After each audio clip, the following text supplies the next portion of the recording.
তীব্র কনকনে শীতে যখন সবাই ল্যাপ কাঁথা মুড়ি দিয়ে আরাম করে ঘুমাচ্ছে, আর আমি ঠিক তখনই চলে আসছি রান্নাঘরে আমার জামাইয়ের জন্য নাস্তা খাবার বানাবো।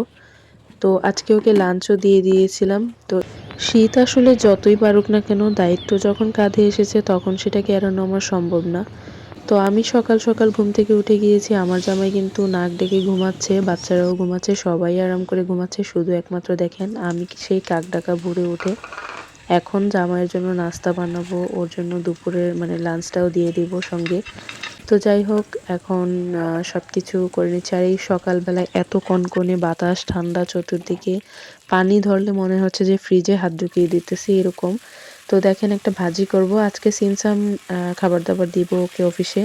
ও আমাকে আগেই বলেছিল যে সিম্পল খাবার দাবারই দিবা, সকালবেলা এত ঝামেলা করার দরকার নেই। কিন্তু জানেন, সকালবেলা শীতের মধ্যে এভাবে কাজ করা আর হচ্ছে ডাল ভাত রান্না করা, ওটাও অনেক বিশাল ব্যাপার। যাই হোক, ওই যে বললাম না, দায়িত্বের কাছে আমরা হার মেনে যাই। তো মন না চাইলেও কিন্তু অনেক কিছুই করতে হয়।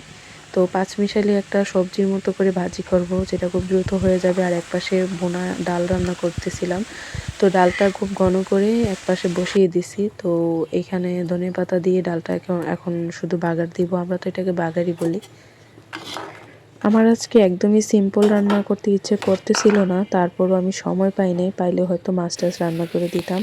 কিন্তু আমার জামাইয়ের হচ্ছে বিষয়টা উল্টা, ও এইগুলা না খুবই পছন্দ করে, ভাজি ভর্তা ডাল ডিম ভাজির সঙ্গে, মানে এগুলা ওর অনেক পছন্দের খাবার। তো যাই হোক, আমার মন মানতেছে না, আমি ভাবতেছিলাম যে কিছু একটা রান্না করে দিই, মাছ টাছ কিছু একটা রান্না করে দিব। কিন্তু সে তো এগুলাই খাবে, এগুলাই তার পছন্দ। আর এই আইটেমগুলো করতে গিয়ে না আমার প্রায় ৮টা বেজে যায়। এই তো দেখেন, একদমই সিম্পল রান্নাবান্না, কিন্তু তারপরও 1 ঘন্টা টাইম চলে গেছে। কিভাবে যে আসলে সময় যায় বুঝতেই পারি না। আসল কথা হচ্ছে, আমি শুধু যে রান্না করি তাই না, এই যে আপনাদের সঙ্গে টুকটাক ভিডিও বানানো, এগুলাতেও কিন্তু প্রচুর টাইম লাগে। এটা আপনারা হয়তো না বুঝতে পারলেও যে আপু বা ভাইয়ারা ভিডিও বানান, তারা কিন্তু বেশ ভালো জানেন। তো দেখেন, আমার কথা বলতে বলতে আপনাদের সঙ্গে মানে আমার জাদুর বক্সটা রেডি করে ফেলছি। এটা আমার জামাইয়ের জাদুর বক্স। আর এদিকে সূর্য ওঠার তো কোনো নামই নেই, আমার তো কাজকর্ম মোটামুটি সকালের মতো ডান।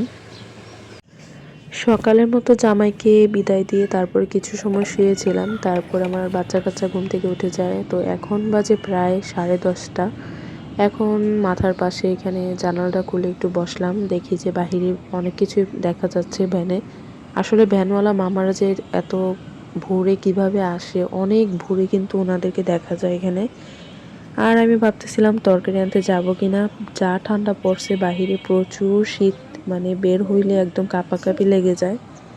আমি আর ভাবলাম যে আজকে তরকারি আনবো না, আজকে বাসায় যা আছে তা দিয়েই সেরে নেব, আমার যাওয়াটা একদমই পসিবল না। তো আজকে ভিডিওটা এখানে শেষ করছি, সবাই ভালো থাকেন।